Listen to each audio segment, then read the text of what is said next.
race for 2016 heating up as Americans get ready to stump for their top choice. So how is the rest of the world looking at the fight for the White House over here?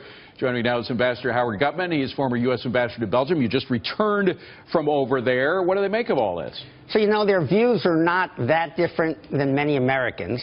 Generally, Western Europe supports Hillary Clinton, but they are decidedly not as excited about Hillary Clinton as they were, for example, the passion they had for Barack Obama.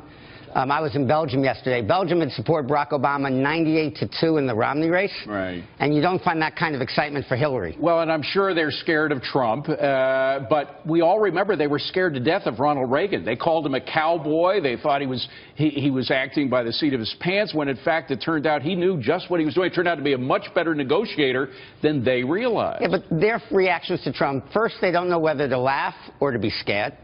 But they want to have American leadership. They want to admire America. And the nature of this race means they don't admire Hold on America. a second, Ambassador. You're very diplomatic. The Europeans don't like, there's a certain envy, I sense, with Europeans. And envy is that, why do they deserve all that they have? So they, in a sense, I'm not so sure I agree with you. Let me give you the facts. When I got to Belgium in 2009, the favorability, unfavorability towards America was 8% favorable, 64% unfavorable. That was in what year? 2009, we had just come off weapons of mass destruction that didn't exist and walking out of the Kyoto talks. So it was 864. Today, it's more than 2-to-1 favorable.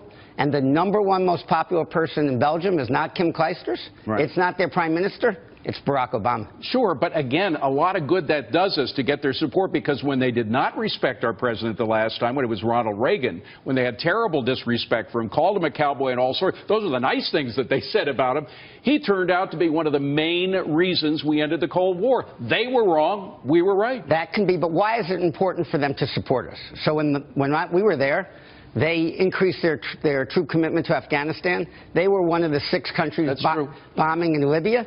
And at the time before we got there, they had brought indictment against Donald Rumsfeld for war crimes. You're talking about Belgium now. But let's pull back and look at all of Europe, because Angela Merkel, the head of Germany, I'm sure she had the best of intentions with wanting to bring all the immigrants in. She brought more than 1 million immigrants from the Middle East in, and it's a mess. It's a mess in all kinds of ways. Of course, you had the incidents around New Year's Eve over there.